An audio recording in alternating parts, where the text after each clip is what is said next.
Hey everyone, it's Jonathan and welcome back to Christmas in July with the Hallmarkies podcast.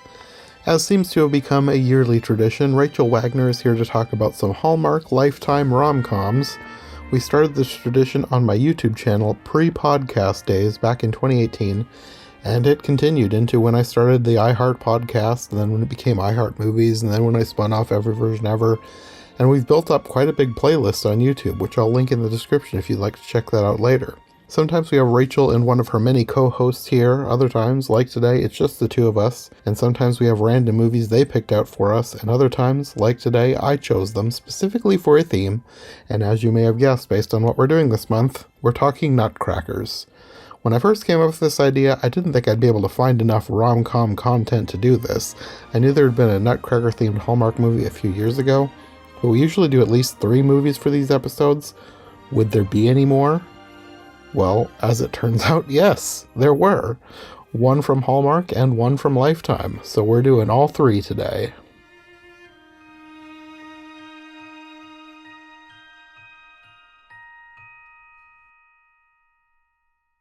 So this might be my favorite batch of these that we've ever done. I don't know why, but I just really liked all 3 of these. This is a good group. It really is. I mean, and especially if you've been doing Nutcracker movies, because those are rough. I warned you before you started. I was like, there's a lot of really bad Nutcracker movies. So especially in the world of Nutcracker movies, the Hallmark movies are pretty good. They kind of are. I still have a couple left, but so far these might be actually might be the best ones I think so. I hadn't really stopped to think about it, but these actually might be the best Nutcrackers so far. Well, there is a stop motion special from like a British children's television program that I actually really liked. So maybe that one's technically the best, but as a movie, these are the best. Yeah, there's one that was also a special that Stanford and I did for Obscure Animation, 1973 Nutcracker. Okay. That you might want to check out. I think it's Soviet. Okay. And then there's yet. Barbie Nutcracker. Yes, that one I will do eventually too. Yeah. I might make this a yearly thing. I haven't decided yet, but I might just do Nutcrackers for Christmas in July for a while. But it's a good group for this these 3 for Hallmark / Lifetime. Yeah, I don't know why, but I was surprised. I thought they were just going to be like, meh, they're fine. But I actually liked them. Yeah, no, they're good. And there wasn't one where, like, a lot of times it'll be like one is like really stand out and the others are meh, so. But these, I think I have them in order of my least to most favorite, but calling one a least favorite doesn't sound that great because it's not like it's only there by default. It's not it actually is the least. They really are totally different, all 3. Like, they're, even though they're all Hallmark / Lifetime movies, they are quite different, all 3 of these. Yeah. So, well, let's start with A Nutcracker Christmas from 2016. And this one, the only person that I really recognized was Amy Acker. Yeah, I think that everybody else is like dancers. She actually is too. She used to be. I was kind of surprised. I didn't know that.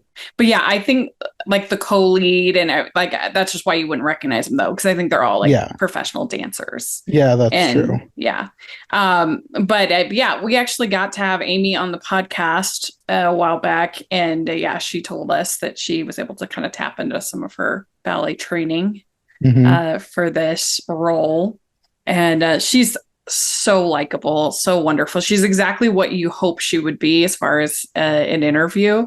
Totally delightful. Okay. Yeah, she seemed like a nice person. So I liked her as a lead. Her co-lead, you could tell that he wasn't always an actor, but I thought he did good for somebody who doesn't usually act. Yeah. Sasha Radetsky. He's an actual ballet dancer, although he's since retired. Yeah. I think everybody does like a pretty good job in this movie. And I think it gets this is one of the more emotional Hallmark movies. Yeah, there wasn't as much calm as there was Yeah. rom in I the mean, this would rom-com. probably be on the movies and mysteries. They have right now on Hallmark, there's Hallmark Channel and then there's Hallmark Movies and Mysteries. During Christmas, they have Countdown to Christmas on Hallmark Channel, and then they have the Miracles of Christmas on Movies and Mysteries. And usually the Miracles of Christmas are more emotional Mm, based. They're more dramatic. So this, I okay. think, if this was 2023, it would be on Movies Mystery. It would be on Miracles of Christmas now because of the emotion. Okay. Well, the other main person of note in the movie was the niece, Sadie, played by Sophia Lucia. Do you know Mhm. anything about her? I don't. I think she was also a dancer first. Apparently, she was like a 13-year-old dance prodigy, and she apparently holds the Guinness World Record for the most consecutive pirouettes.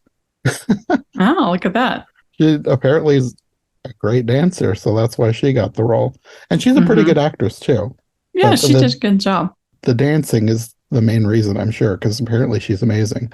Yeah, definitely. Yeah, it'd be interesting to know what she's doing because if she was 13 when this movie was made, then she's 20. Yeah, because this is 2016, so yeah.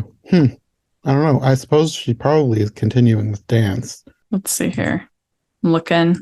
Oh, I think was she on Dance Moms? She's on TikTok. Oh, okay. Everybody's on there these days. It looks like, yeah, she's like teaching and working in dance. So yeah, that's awesome. Okay. Yeah. So she did a good job with this. I like this movie. I think it's one of the because sometimes the emotional ones from Hallmark are just too much. They're just not handled well. But I Hmm. think this is handled pretty well. Yeah. At the very beginning, I wasn't sure where they were going, and I think I didn't understand what was happening because they have Amy Acker play the character through the beginning, and I think they needed a younger actress because I thought that she was Mm, like in her 30s. And then you have this scene like she dreams of being a ballerina. She wins this American Ballet Invitational. She's going to perform in New York, but her mom doesn't want her to go. And she's like forbidding her to go. And I'm thinking to myself, she's like 30. Why is her mother acting like this? But then she that's gets to New York finally. Her sister convinces her mom to let her go. And then like a bunch of time passes. Like, oh wait, I bet she was just supposed to be playing younger than she is. that's a fair point. Although it's not as bad as sometimes when they have there's one with Wes Brown where he and Jessica Lowndes. There's a flashback of them being younger, and it is painful. It's so bad. It's like you're like 40. You can't play a teenager anymore. Yeah, that's probably a similar thing than what happened here. Yeah, just hire a younger actor just for the day. Come on. Hmm. I mean, they do make her character kind of unlikable for a little bit. There You were know that scenes where I was annoyed with her. Like like they were fleeting, but there were scenes yeah, where I got annoyed with her. like not wanting her niece to do the ballet and just being kind of a little bit antagonistic. Yeah. Well, the first one comes, well, when she gets to New York, she like falls in love with this guy who's the Nutcracker prince. And like this is where I figured out that years were passing because you have multiple years where she does not get to be the Sugar Plum Fairy because that's her dream. And Mhm. this guy's ex-girlfriend always gets this role. So that's how I figured out there's a time skip. But they in between all these years, they become a couple. And then she finally gets the role. And then the night before when she's going on, she gets a call that her sister was killed in a car accident. And then I was like, whoa, Yeah, it's this is, heavy. yeah. Because I'm expecting a rom-com. So I wasn't expecting somebody to get killed in a car accident. Yeah. But also I was kind of surprised at the time skips because like I'm just used to Hallmark movies being where like the whole movie is the couple getting to know each other and falling in love over the course of the movie. And Yeah. they're a couple for years. So they were really switching things up, which I appreciated. We got some variety here, Yeah. Jonathan. But yeah, Yes. this was the first scene. Like I gave her some slack because her sister just got killed, but she's like in hysterics, which understandable. But she's upset because Mark is her boyfriend, doesn't want her to go on because he's afraid she's going to get hurt. And she breaks up with him, leaves New York, moves back home. I think she adopts her niece and becomes a yoga instructor. And I was okay. Yeah, it's a lot for the beginning of one movie. It really is. It's true. And then there's another time skip. Years later, her niece has now followed in her footsteps and become a ballerina herself. And she's given the chance to perform with the Philadelphia Ballet in another production of the Nutcracker, but she's going to be Clara. And now it's Lily's turn to be the cranky mother who doesn't want her niece to go. But her mother now convinces her, like her sister convinced her mother, to let her go. So they end up moving to Philadelphia, and she finds out that Lily's boyfriend, Mark, the ex-boyfriend, is now going to be her niece's director. So then you find out that she basically ghosted him years ago. She tried to get in touch after she left, and she just never responded. And she wants to leave, but he convinces her to stay. He says that they'll barely see each other. And again, this is one of those brief moments where I'm annoyed with her because she wants to take her niece out of the city. Mm-hmm. Yeah. Well, she doesn't even want her to be in the Nutcracker. Like, isn't very supportive. Yeah. And then she finds out they're actually neighbors too, because the ballet company owns the building that they're living in. So he keeps showing up basically wherever they go. Mm-hmm. And Sadie wants to know what's up with them, but she refuses to talk about anything to anyone, to the point where she starts lying to everybody about being a ballerina.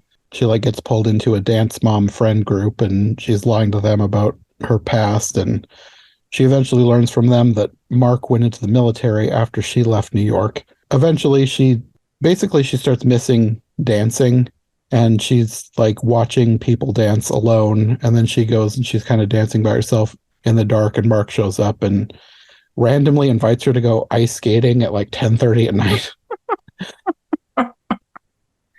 Yeah, that's very Hallmark.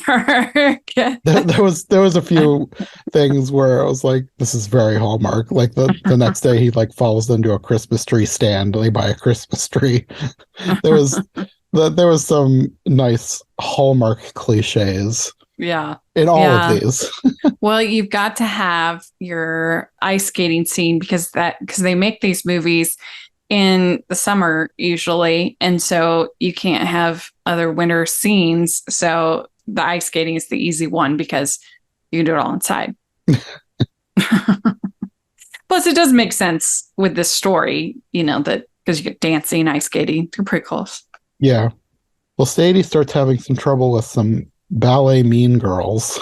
So Mark wants Lily to come in and help direct, and she doesn't want to, but he convinces her, and then she ends up having a confrontation with one of the worst ballerinas, and the truth comes out about her past.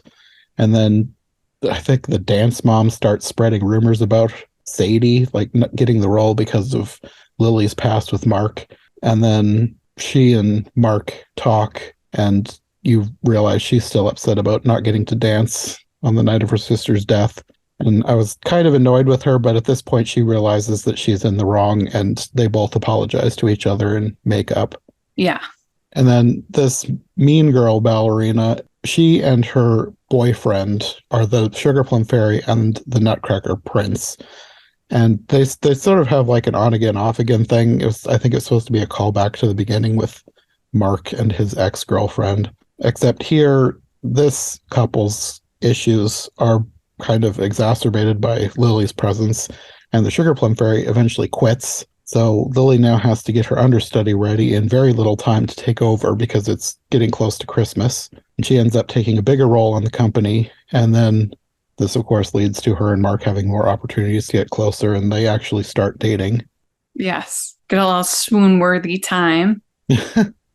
There were some scenes in here I was thinking Rachel liked this. Yeah. That's right. And then we do get an I love you in this movie. You don't always get those in the Hallmark movies. Okay. Yeah, I noticed one toward the end.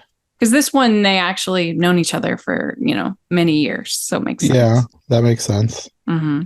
Well, eventually they're able to start dispelling the rumors around their relationship, but then misfortune strikes again, and the Sugar Plum's understudy is injured, so Mark asks Lily to take the role instead, and she initially refuses, but Sadie convinces her to do it. It does not take very much to convince her to do it. Yeah. I don't know. I mean, I assume this happened in the world of ballet as well, but is the first year after COVID that Broadway was open, the various goings on between understudies and swings was pretty amazing to watch. There's some incredible stories. There's stories of them calling up people who had been in Wicked like a decade ago and being like, can you be on a plane today? Oh, wow. Yeah. And then like the next day performing. Oh, wow. And there's a lot of really wild stories of them, like people that had been on tours years ago. Like they had to go deep because because so many people, got sick, and they were being so sensitive at that time, obviously, especially because they didn't want it to get closed down again. Anyway, I bet you they had similar things going on with ballet, I'm sure. Probably. I guess that's not something I ever thought about for COVID. Oh, yeah. It makes sense that would be an issue. Mm-hmm. So but luckily they had understudies and swings for this one.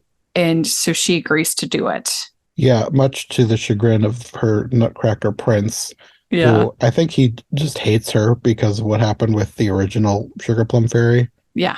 So Mark and Lily end up getting even closer as the performance gets closer. And Lily is planning to invite him home for Christmas. But then this one dance mom, who's like the worst one, tries to start the drama up again. And I'm not sure how she's connected to the Nutcracker Prince. I don't know if that's like his mom, or I don't know how, like, I don't even know if they were part of this idea, but he brings the original Sugar Plum Fairy back and makes it seem like it was Mark's idea. So Lily just storms out and doesn't even ask Mark about it, which was another point where I was kind of annoyed with her. Yeah. Yeah, right. But of course, all this was happening behind his back, so he had no idea. And he ends up getting rid of both the Sugar Plum Fairy and the Nutcracker Prince for good. And that basically means they don't have a show, and they're like one day till Christmas, or one day till the show starts. Yes. And Sadie, of course, is devastated because she's dreamed of being Clara. Mm-hmm. But they make up very quickly, which thankfully. So Lily ends up being the Sugar Plum Fairy. Mm-hmm. And without a Nutcracker, she suggests that Mark take the role because he's so familiar with it because he did it all those years ago. And then we actually get a good chunk of the Nutcracker show. I was surprised. Mm-hmm. I don't know why I was surprised. I just figured we'd get like a glorified clip show. Yeah. But they actually showed a good portion of the scenes. Like, it's obviously very short compared to the actual ballet.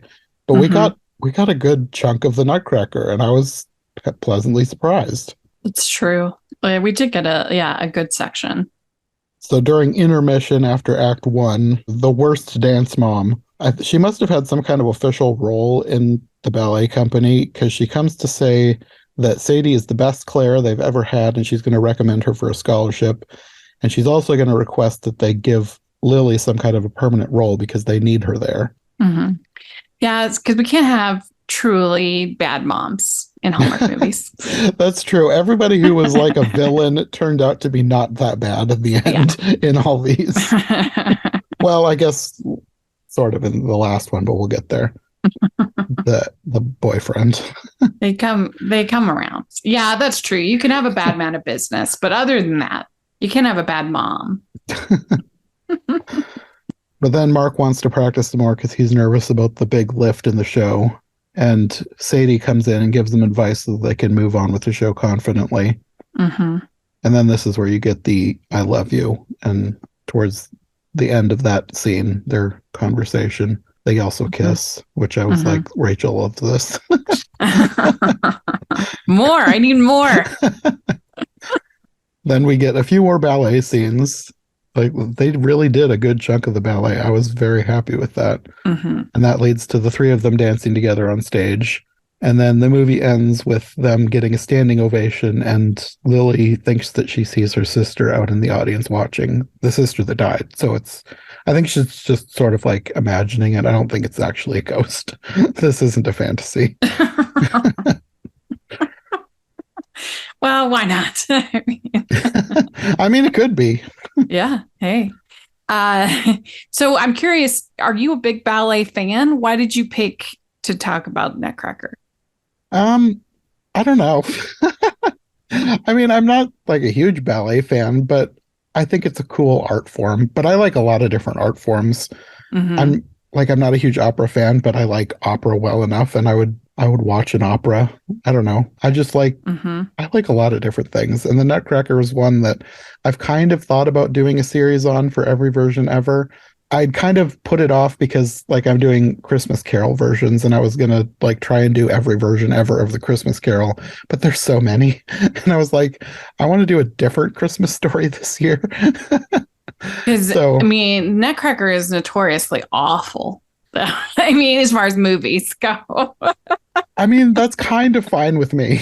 Nutcracker 3D. Ooh, I haven't gotten to that one. I don't know when I'll get to that one, but yeah. like I don't really care if it's bad because I like talking about bad movies. I've grown to like them as a subject for a Mm-hmm. podcast. Like if I was just going to sit down and watch a movie for no reason, I'd want it to be good. But if I'm going to do a podcast about something, I don't care if it's bad. Mm-hmm. So if I That's have to watch a fair. bunch of bad nutcrackers, but I get good conversations out of them, then I'm fine with it. That's fair. Well, very good. So what would you give this we have 5 crowns on our podcast. What would you give this one by how many crowns? Um, Maybe 3.5. Yeah. Yeah, I think I'd agree. 3.5, maybe 4. Okay.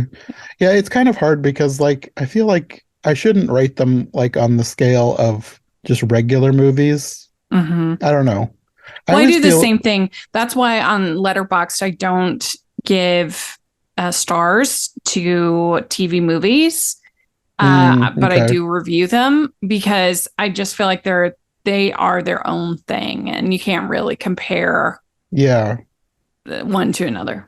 Yeah, that I know what you mean because like I don't like giving stars at all. Like I'll put them on my letterbox reviews, but I don't love giving things stars because sometimes it's just based on my mood. Yeah. Like I'll watch a movie and then I'll be like 5 stars, and then a day later it's like, no, actually that's more like 3.5. I don't know what I was Well, thinking. I mean, that's why I said you knew that Pinocchio movie was atrocious. If it broke down the nicest guy on the internet, you know it was bad. Yeah, Yep. I haven't put out my full animation ranking yet, but it is now at the bottom. But I was gonna have it up slightly higher than the other bad Pinocchio, but I decided it deserved to be at the bottom. Yeah. Well, especially with all of the talent and everything that they had, it was absolutely. I think Yeah. it really might be the worst movie that Disney's ever made. It's right up there with Mars Needs Moms. I need to watch that again. It's I so watched it bad. once and I forgot everything about it. Like, who on earth makes a movie for little kids about moms getting taken? Like, that is just so. Yeah, I don't think I ever thought about it in that context, but that's true. That seems like a Yeah. really bad idea. Gather round, kids. Sorry. Anyway. All right, let's go to the next one. The next one is Sugar Plum Twist. This one's from 2021. Did you recognize any of the actors in this? Because I didn't. None of them. I don't think I'd ever seen anyone before. Not before I saw the movie, but I've since interviewed Hector Rivera, and so I know him now. Okay. The love interest. Yeah, so it was new. It was a new cast. It was interesting because they released this movie at first to Hallmark Movies Now, and then at the end of the season, it got a regular Hallmark Channel release. And so some people were like, oh, it's because it's not very good that they gave it the Hallmark Movies Now release. And then other people thought, oh, it's because it is good that they wanted to feature it. But I enjoyed it. I thought the idea of taking a new, fresh look at the Nutcracker with a, a different culture. I thought was kind of interesting and creative. And for our recap that we did with it, we had Lila Fitzgerald, who she's not currently working as a ballet dancer in Vancouver, but she's trained. She is also a trained actress, and now she's written a book. She's unbelievable, incredible young lady. But I thought it was a very, very good discussion that we had with her, not only about the movie, and we all enjoyed the movie, but we talked a little bit about ballet as an art form and some of the, she felt like negative implications of the Nutcracker being, so iconic and such a part of so many companies, with some of the cultural stereotypes, the different parts of the ballet have, which I never really thought about before. And I thought it was a really good discussion. So I kind of feel sort of a warmness for this movie, almost more for the podcast that I had around it than the movie itself. I mean, it's fine. I enjoy it, but that was a really good episode of the podcast, I thought. Yeah, I actually really liked this one, probably because of the mixing music styles. Yeah. Like I like when people mix different music styles. I think it's really cool to do twists on different things. It was a creative idea. Yeah, and I don't think I'd ever heard like a Latin flared ballet Nutcracker before, and I really liked that about this. Yeah, it makes you think like that would be sort of a fun thing for a company to do. Yeah. If they were willing to take like a little bit of risk, would be kind of fun. I think there are some like smaller productions of different, not this specifically, but like there's the Hip Hop Nutcracker. Oh, like yeah. that special on Disney Plus was actually a stage show. Like apparently it's been running 10 years and I'd never heard about it. Oh, really? Yeah, they do some smaller things like that, but it never gets as wide as like the actual Nutcracker, like Miss Cat. Like that's like that attitude that she has about, I don't know, the purity of the ballet or whatever. That seems to be like a prevailing thing. So that's why the regular normal ballet is like the gold standard, I guess. I don't know. Yeah. The director of this is kind of interesting because Eric Close has done a bunch of directing, but then also acting in Hallmark movies, and also, like I said, and also directing. So that's kind of always interesting when you get that crossover. Yeah. Well, this movie is about Natalia, who is the ballerina who is moving back home to be with her family. I think she got injured or something. I can't remember exactly what happened, but she's now going to be the assistant choreography for a local production of the Nutcracker. And her boss is this Miss Cat, who is like kind of stuck up. She's stuck in her ways. Yeah. She wants the ballet to be pure or whatever. Old school. Yes. And they need a new Sugar Plum Fairy, and Natalia suggests they try to cast local, which she kind of balks at that idea at first, but she says she's too busy, so she'll leave it up to Natalia. And then you meet Viviana, who is another dancer in town. She auditions to be the Sugar Plum Fairy. She's a salsa dancer, and she teaches at her family's dance studio. And then there's another ballerina that you meet named Meredith. She's kind of another mean girl ballerina, but she's not as bad as the one in the previous movie. And you also meet Mateo, who is a lighting guy, and he's Natalia's love interest here. Yeah, I like Hector a lot. He's not given as much to do. This movie isn't that much of a romance, which is kind of nice. He's given a lot more to do he was in a movie with Lacey Chabert called Groundswell, and he plays a surf instructor. He's very hunky and given a pretty good little dramatic arc in that movie. I enjoyed it. It's a good one. So if you want to see more of him, but he's very handsome, I think.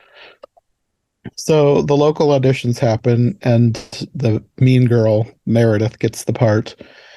Miss Cat thinks that Vivian doesn't have good enough form, and I think she's like dissing the salsa dancing because she talks about the other dancing in her background being evident through her form, or something like that. Well, I mean, it makes sense because ballet is like totally different than ballroom dancing. They're very different. Miss Cat ends up shutting down any other ideas from Natalia. Despite the fact that she liked her cast locally idea, she doesn't want any more ideas. I think Natalia is like aiming to be like the lead choreographer, but she doesn't want her to be that. She thinks she's too inexperienced. Mm-hmm.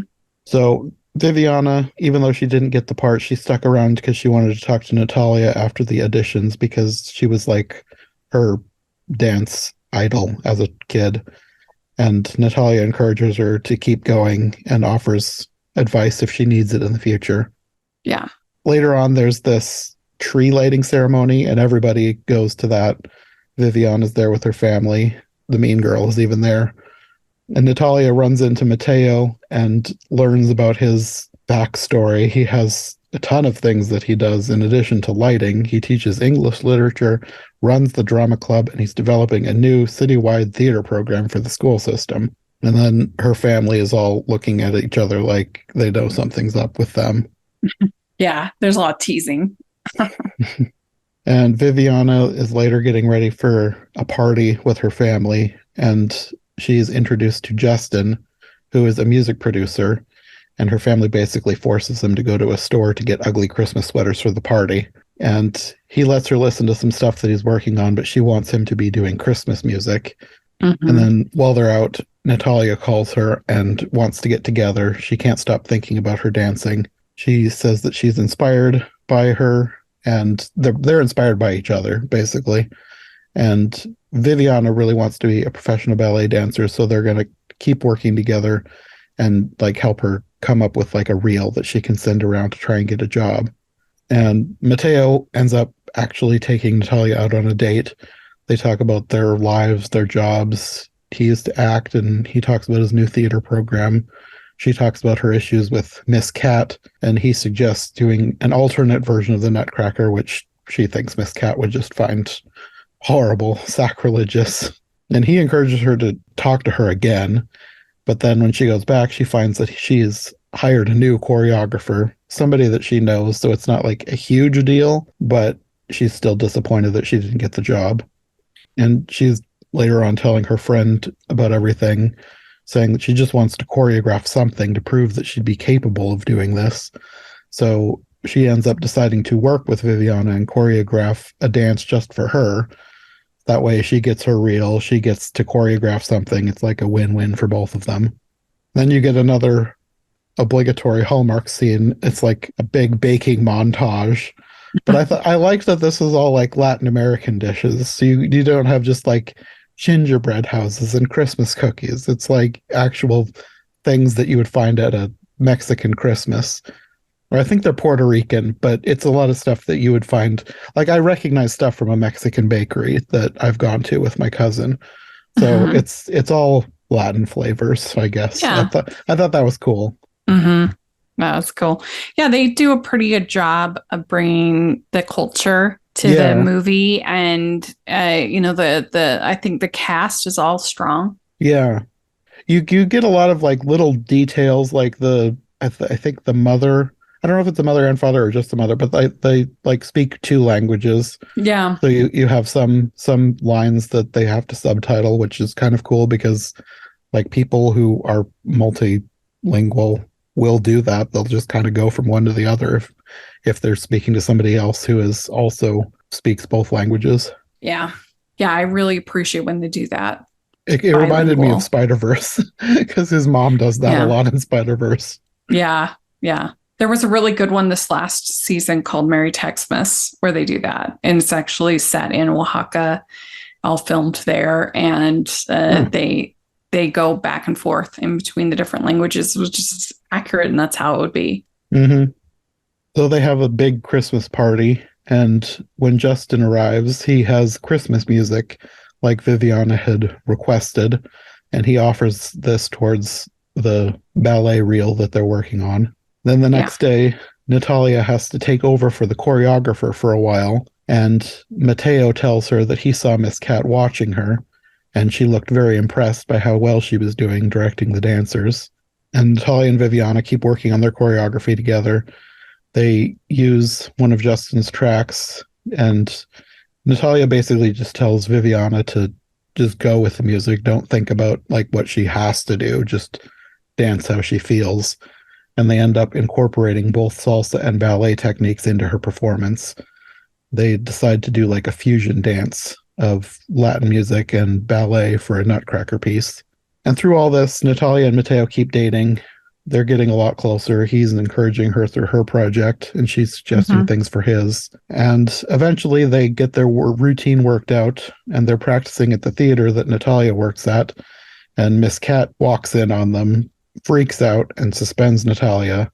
And this is like the part where I was like kind of annoyed with Natalia. For some reason, she decides to blame Mateo for this. Like he like sticks up for her, and she acts like it's his fault that she got suspended. This doesn't last very long. They make up pretty quickly, but I was kind of annoyed with her at that point. Yeah, it didn't seem like he'd really done much to make her. Yeah. Anything, he'd helped her. Yeah. So Mateo leaves, and the new choreographer comes in and wondered what happened. And she tells him, and he offers to buy her a drink. And she just tells him about everything that's been going on, and how she just wants to inject a little something new into classic dances. There's so many other styles of dancing, and she wants to do more beyond just ballet, which he agrees, and he says he's also looking for something new. And I'm not sure how much time passes. It might be the next day. Viviana visits to apologize again and tells her that Mateo's been trying to get a hold of her, but she hasn't been answering the phone. And she basically convinces her to talk to Mateo again. Then you get back to the theater, and the choreographer and a bunch of performers are talking up Natalia's work to Miss Cat. Apparently she's been like totally oblivious to how much Natalia had been doing for her. They're like way ahead of schedule thanks to everything she'd been doing, and she just seems shocked to discover that she'd accomplished all this before she'd sacked her. Yeah, but I feel like that makes sense for her character, because she's kind of, like she's not down doing the nitty gritty. Yeah. You'd think that she would know more about what Natalia's doing. I don't know. I didn't love Miss Cat as a character. Like, she kind of redeems herself eventually, but at this point, she's kind of your bad woman of business. Yes. Yeah.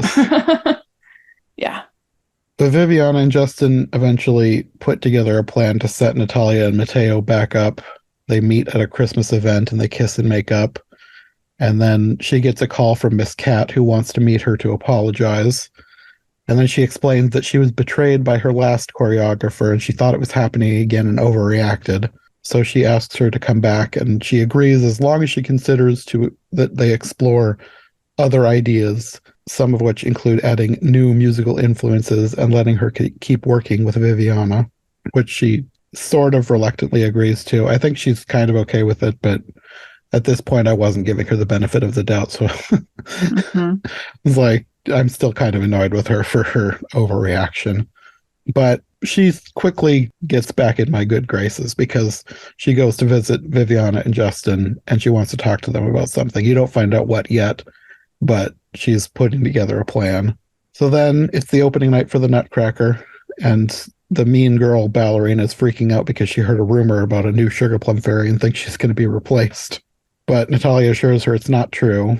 And then Viviana's family shows up without her, and nobody knows where she is. And then you get a few ballet scenes. It's not quite as many as the last movie, but a good amount. I appreciated that. And then after the show, Miss Cat takes the stage, and she says it's not over. First, she announces that Natalia is going to be their new principal choreographer. And then the current choreographer tells her that he's not staying. She deserves the position. And she goes on stage to accept and thank everyone. And then Miss Cat hands her a card to read, and she announces a surprise performance of the Sugar Plum Twist, which is a dance that she choreographed with Viviana. And you get this whole performance, which I really appreciated. I loved the music. Yeah, it was fun. Like I said, the sort of the fresh take, the Latin take on Nutcracker was the best part of this movie. It's a clever idea. And afterwards, you get her discovering that this whole thing was actually Miss Cat's idea, so she really has changed. And then she takes Mateo outside and tells him that she set him up with the chair of the ballet company's board. And this is apparently somebody who can help him with his theater project. And then they kiss as the snow falls. Yes.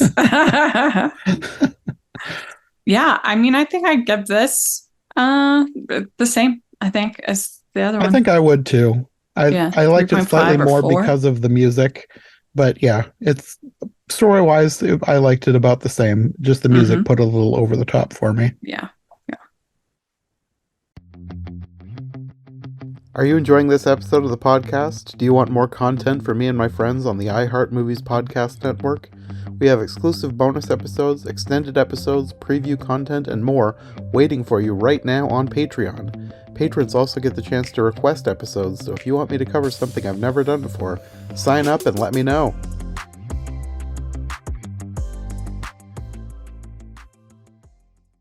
And now we're talking about the craziest one of all. This one actually ended up being my favorite. That doesn't surprise me. Yeah. Like it was like cheesy, but in the best way possible. Yeah, so funny, hilarious. Yeah, and the previous two were sort of just like Nutcracker themed. This one actually incorporated like a tiny bit more of the story, like into the backstory of the Nutcracker. And I don't know how much of that I was expecting. Like I wasn't really expecting, like this is obviously not the ballet or the book, but they take like little elements here and there and sprinkle it throughout the story. Yeah, they don't have any dancing in this one at all. No, but No. that's fine. I kind of appreciated that they were kind of leaning more towards the story rather than the dance. I thought it was interesting. I don't know, I was just surprised that it was more about the story than the ballet. Yeah, yeah. And it's just like a fun bonkers. It's the Yes. calm and the rom-com. Yeah, that's what I was going to say. This is definitely more calm than Rom. There was definitely some Rom, but it was like a sitcom almost. I think that's why I was able to like forgive the cheesiness because they knew what this was and they leaned into it, and I really liked cheese that. is a good thing. Cheese isn't necessarily a bad thing. No. It kind of reminded me of Kate and Leopold.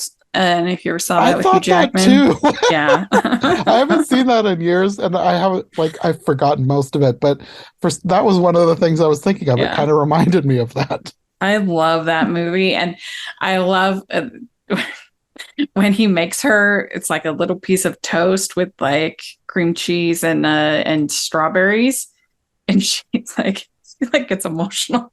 She's like, "You made this for me." Because that's the whole point of that movie is like what a modern overworked woman thinks of a man who's so kind of respectful and treats her like a princess, basically a lady. So, but yeah, it's kind of similar to here. His doting nature on her is really funny. Yeah. And I just appreciate that Barry Watson like just plays it straight. He's just, yeah, it's really funny. Yeah, I think this one had more people in it that I recognized, even though I couldn't remember where I recognized everyone from. Well, obviously Melissa Joan Hart, Sabrina the Teenage Witch. She's like the most obvious, but Barry Watson was Matt on Seventh Heaven, which I watched a lot when I was a teenager. Mm-hmm. And then all the other bit part people I recognized too. I didn't know where I'd recognize them from. Yeah. I wrote their names down too. Marissa Winkhor as Rosa. Yeah, so she was the original Tracy Turnblad on Broadway on Hairspray. So that's where I know her most of all. She won a Tony for that. But she's also done some other stuff. She was one of Drew Barrymore's friend in Fever Pitch. She's done a few other. She won for Celebrity Big Brother. You watched it? Okay, no, I haven't watched that. So she won that. Some other stuff. And then you also have, I'm not sure how to pronounce this, Rizwan Manji as Justin. And I recognized his face because he's been in a lot of things that I'd seen, but only in like one or two episodes of like a Disney Channel show. So he's somebody whose face is very familiar. He just hadn't been like the main role in something. So there wasn't like one thing that I could point to and like, that's where I know him from. But he was just one of those faces where he's like in the background of lots of things that I've seen. Yeah. And I think that was the same with the person who played Clara, Conchata Farrell. She's just somebody who's just been in a lot of like sitcoms and things. Yeah. It's a fun cast. Yeah. They're all really good. I think they're all like sitcom actors. So that's probably why it felt like a sitcom to me. Yeah. But I really liked how this one opened. There's like a baking montage set to the Nutcracker music. Like the Nutcracker music is like really woven into the score of this film, which I really liked. Like the Nutcracker music is all over this movie. Like even in places where you wouldn't like if unless like I've seen a bunch of Nutcrackers recently, so that's why I noticed more. Like I don't think most people Right. would notice like the small bits, but like in the background of like even the quiet moments, it was like, oh, there's some Nutcracker playing in there.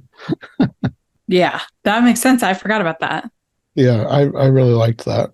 But you have Melissa Joan Hart playing Kate Holiday, who owns a bakery called the Dancing Flowers, Flours. Clever. And at first she seems to be like a micromanaging, stressed out boss. But I think it's just the fact that they're overworked at this point because her employees are also her friends. This is Justin and Rosa. And they get a phone call like doubling this massive order. So now they have to make like 15,000 cookies. So I think the way she initially comes off is kind of micromanaging and stressed out. It's just because of what's happening now. She mellows out later. Yeah. Yeah. I think she's just kind of stressed out. Mm-hmm. But then Santa shows up at the bakery with a ton of kids, and it turns out it's her ex-boyfriend, Mark, or soon to be ex-boyfriend, because I think in a roundabout G-rated sort of way, he's confessing to cheating on her, and then he breaks up with her. And he's like, I don't know, he's the worst. He grabs one of her cookies and like crunches it up in his hand, saying that's the way the relationship crumbles. Yeah, he is bad. That's funny. And this whole scene where he's like breaking up with her, I was kind of distracted by her because like I kind of grew up in a bakery and then I worked in a professional bakery for a while, like off and on, because I worked at a grocery store that had a bakery and I was kind of in and out of there. The way she is making cookies is absolutely ridiculous. She like has fully finished dough and she's like squirting on a huge amount of gel food coloring and kneading it into the dough by hand Oh, with no yeah. gloves, and then she's like wiping it on her face, and I'm like, how is she not getting shut down? She should be wearing gloves. The food coloring should be going in when you're adding your wet ingredients. You don't knead it into the dough after the fact. And then the timer goes off, so she's got to get the stuff out of the oven, and her hands are like covered in cookie glop.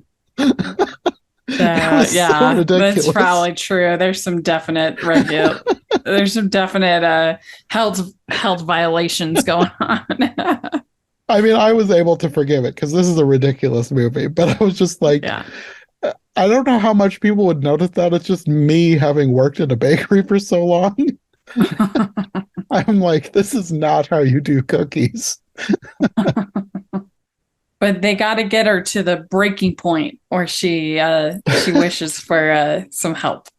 Yeah, she's like drowning her sorrows in eggnog after she's had this traumatizing experience. She's like drinking out of a giant bakery-sized 6-cup glass measuring cup. She's got eggnog in this thing. Yeah. And her friends, they're like talking about they're glad that they finally broke up. He's like apparently was some kind of annoying method actor and nobody liked him. And they have this line about some people miss all the signs, and then they look at each other and you can tell that they're missing the signs because there's something between them. But it's kind of like cheesy but cute in a non-annoying kind of way. Mm-hmm. Yeah. And then Rosa goes and she's like trying to stop her from drinking all the eggnog and trying to get her to hire some help. And this is kind of a dumb joke, but I also loved it, where she's like talking about hanging holiday decorations and it's this help wanted sign. And she's like, that's not a holiday decoration. So she slaps a bow on it. You make it work. So Kate has to go to the post office to mail Christmas gifts. She talks like she can't go home for Christmas this year because she has too many cookies ordered. She's like not in the Christmas spirit for like the first part of this movie, I guess with good reason.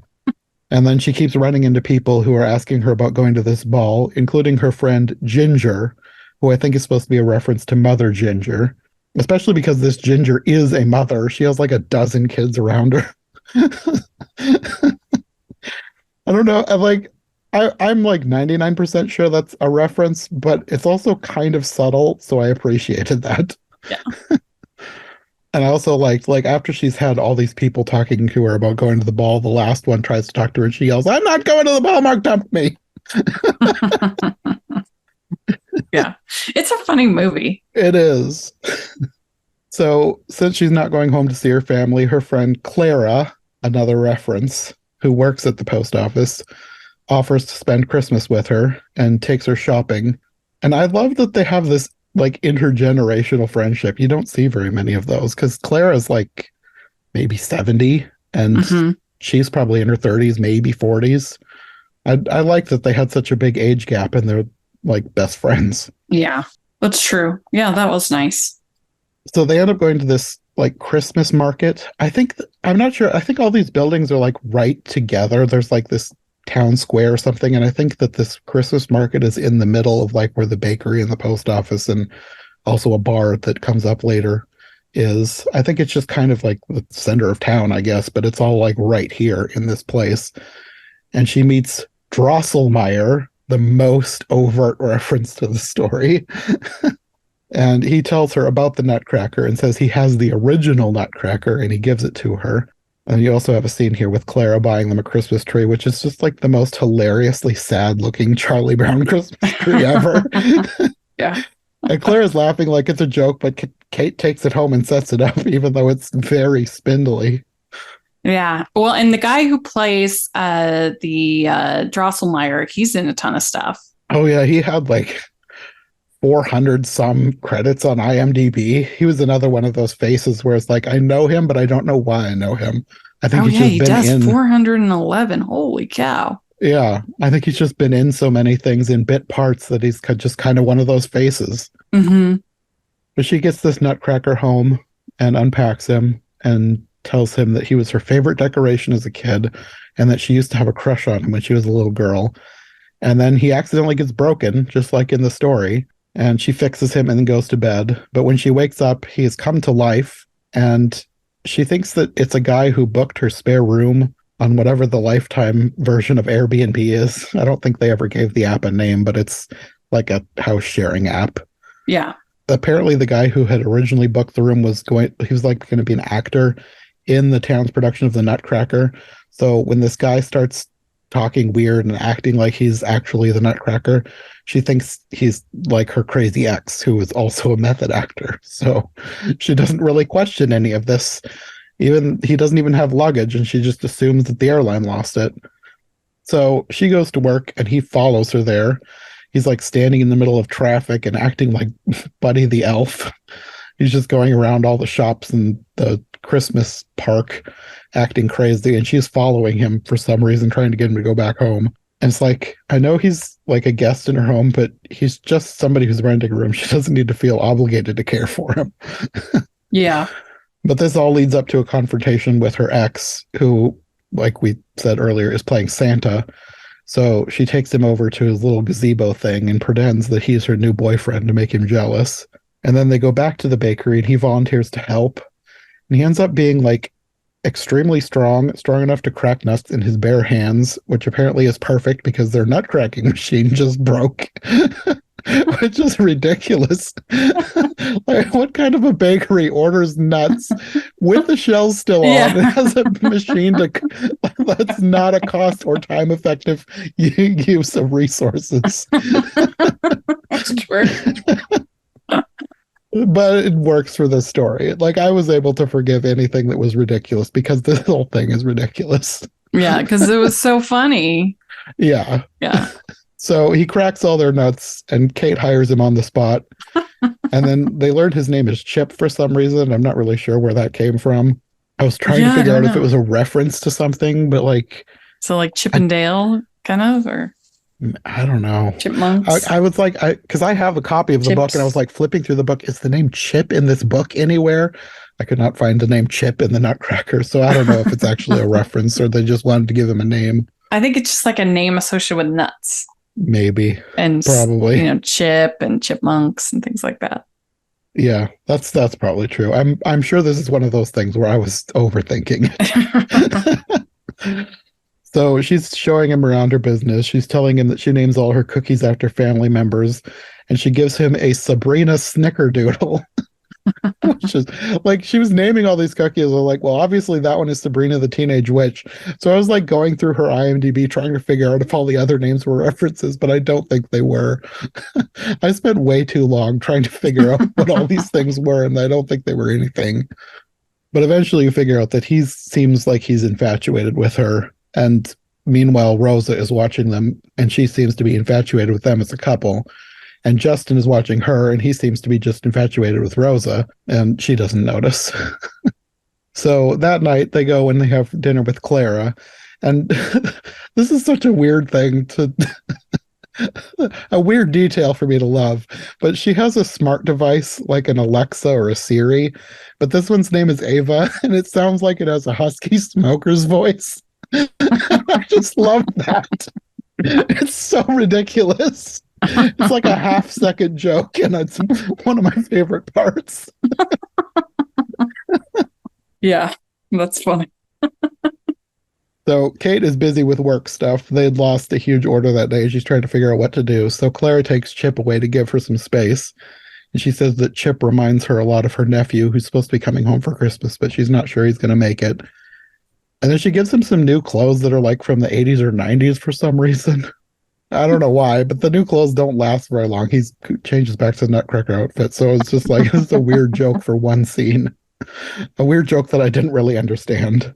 I don't know if it was supposed to reference his time on Seventh Heaven or what. Maybe he wore something like that in Seventh Heaven. Yeah, I don't know. It's been too long since I watched that. Yeah, I guess she has old school taste. Yeah, I don't know.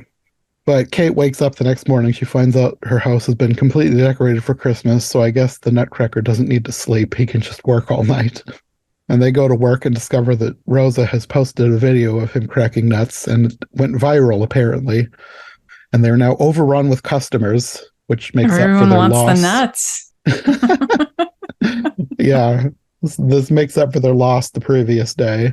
So then there's more talk about this Christmas ball, and Chip wants Kate to go with him. And she's now finally in the Christmas spirit, so she agrees. And you have Justin here also trying to get Rosa to notice him, and she's not paying attention. And then there's a dress montage with her friend Ginger. I don't know if that's like a thing, but it seemed like a thing that would be in Hallmark or Lifetime movies, some kind of a dress montage. There are a lot of times there are makeover scene or something like that in these rom-coms. So then it's the night of this ball, and Chip picks her up in this horse-drawn carriage, and he gives her some ruby earrings, and she gives him a scarf. And then they pull up, and her ex is there looking peeved. And they go inside, and Kate talks about, like, there's a silent auction, and she's like explaining what a silent auction is, which is important for later. And Justin and Rosa are also there. I don't know if they're supposed to be a couple now or they just showed up at the same time, but they're both trying to win a trip to Hawaii. And Kate and Chip are talking about his life, and he talks about being a soldier in Germany and like fighting a war in some mountains. And she's like, says something about, I need to pay more attention to the news. It's probably referencing some war in the 1800s, but I liked her reaction. Yeah. Well, yeah, because he's a soldier, so. Yeah. So then at dinner, Mark's date is trying to flirt with Chip. Apparently she's some kind of a masseuse, and she's trying to massage his hands. She was weird.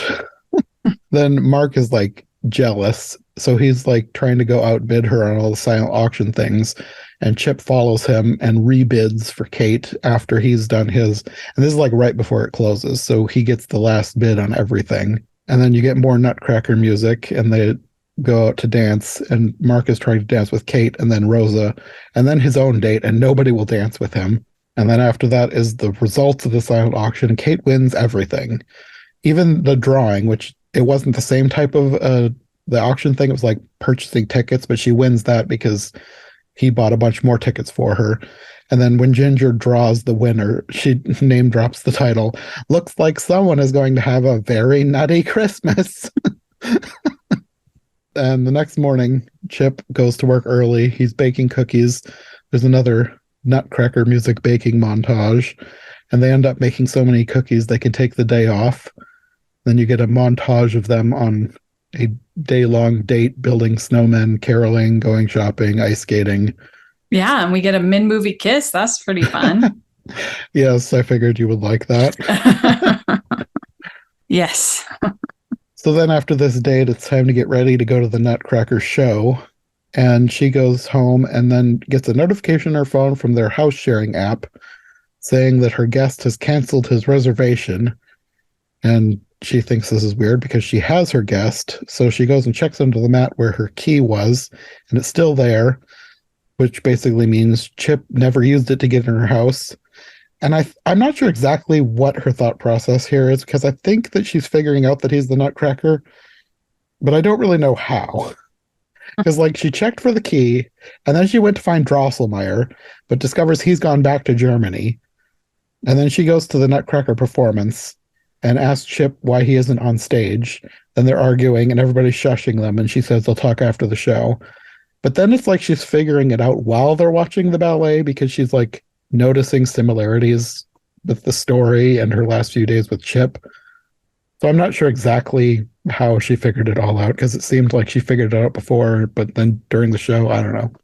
I didn't care. Mm-hmm. Yeah. It's just something I was thinking too hard about. So after the show, she's asking if he was ever going to tell her it wasn't real, and he says it's the most real he's ever been, and he walks her home. And then the next day, it's Christmas Eve, and she erases the sign that says 1 day till Christmas and puts 0. And I was like, I hate it when people do that, because there's still 1 day till Christmas. If it's Christmas Eve, you say there's 1 day till Christmas. Well, a lot of those advent calendars end on Christmas Eve, though. Maybe, but I don't like that. I think that's a me issue, but there's a lot of people who say if there's 1 day till something, they'll say there's no days till something. And I think they should still say there's 1 day till something. It's funny. So Chip shows up to work the last day because he has made it clear that he's going to be gone on Christmas.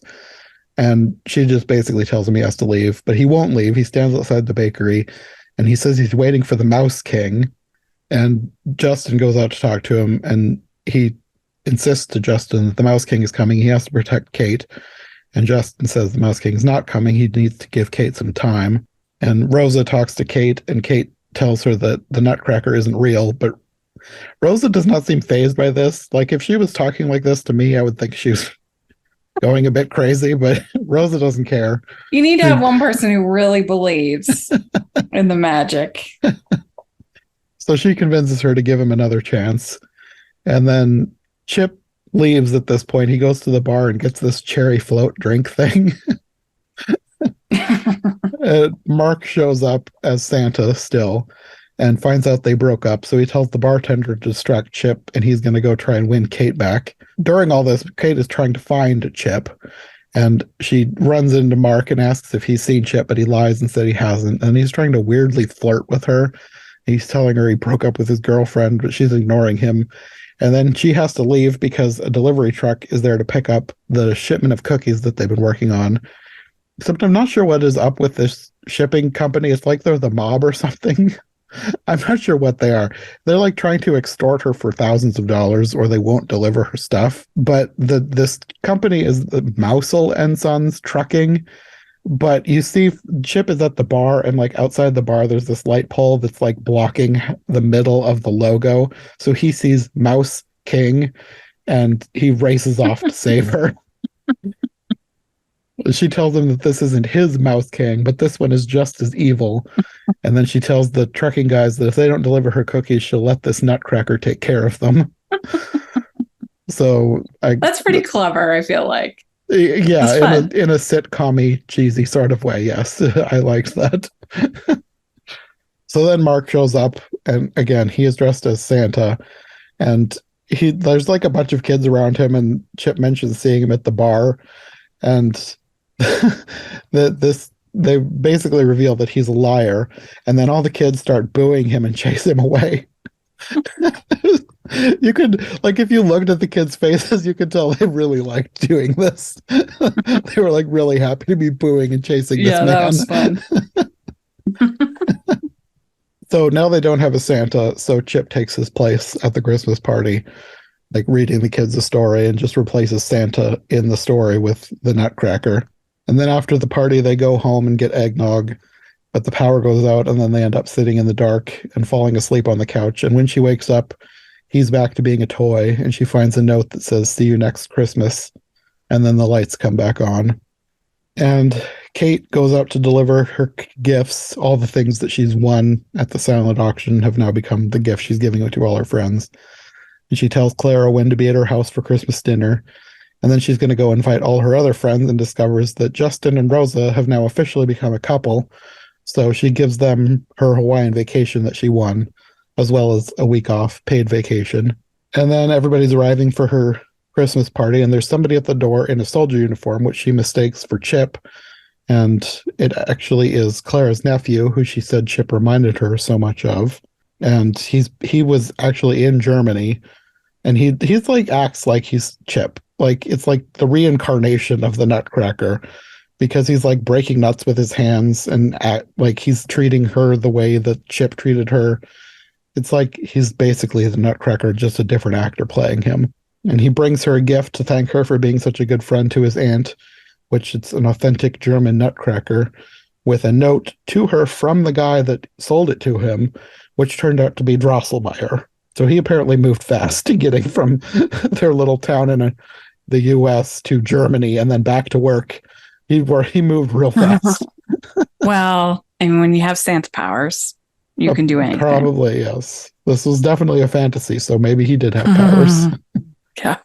Yeah, that's the end of that one. Yeah, I'd probably give this one like a 4.25. It's really funny, and that's the most important thing. If comedy makes you laugh, that's what it's got to do.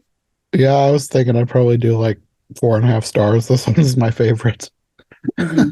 Yeah, I didn't really know what I was gonna think going in, but the more stuff kept happening, I was like, this is pretty great. Mm-hmm. Yeah, it's really, and everybody just plays it straight, which makes it funny. Yeah. No, I really liked that. Mm-hmm. I like Melissa Joan Hart. She's great, and everybody was great in this. I think it worked perfectly that they got so many sitcom actors, because they're kind of good at doing ridiculous things but acting like it's normal. Right. Yeah, I can see that. Yeah, this one was my favorite. Yeah, it was fun. Like we said, good set. Yeah, this one was very, very Nutcracker. Like the others were like Nutcracker themed and themed around putting on the ballet. But I liked that this one was actually, it was like, not that this is an adaptation of the story of the Nutcracker, but it was like, it had a lot of nods and references, which I really liked and wasn't really expecting.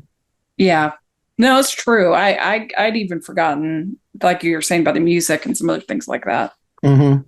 Yeah, they did a good job with it. I really liked it. Yeah. Yeah, that's the nice thing about Lifetime is they tend to lean a little bit more into the comedy than Hallmark does. I wondered about that. I wasn't sure how it was going to be different, because I know Lifetime is not the same as Hallmark, even though they sort of have a similar audience. Yeah. But I liked that they were more comedic than the Hallmark ones. Yeah. Well, I mean, when we're talking about the Christmas, because of course during the rest of the year they do the thrillers, but for the Christmas that's time, true. I've heard of that. Like the true crime drama stuff. Yeah. But they're owned. Lifetime is owned by Disney. So I think you sort of see that influence. Okay. I didn't know that, but I guess that makes sense. Disney owns half of everything. Yeah. Well, very good. I'll be curious to see what other versions you do. I have a bunch. I think I'm doing too many. Well, thanks for having me on. Yeah, thanks for joining me. This was a lot of fun. I'm glad we got to do something a little bit different this time. Mm-hmm.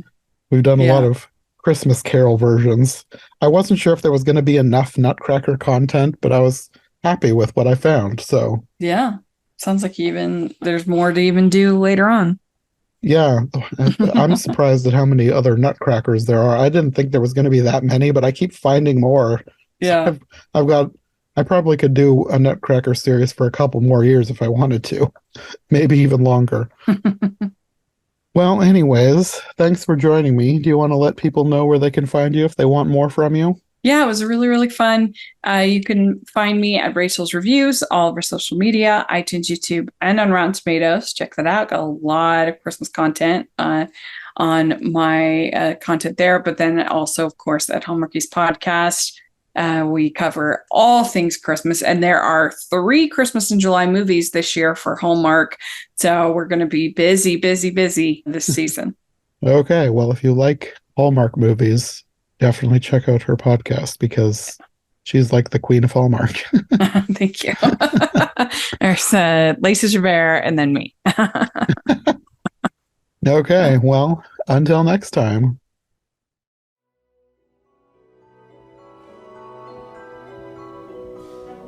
Thanks for listening to Every Version Ever. If you like what you've heard, make sure to subscribe on your preferred podcast platform or to our YouTube channel.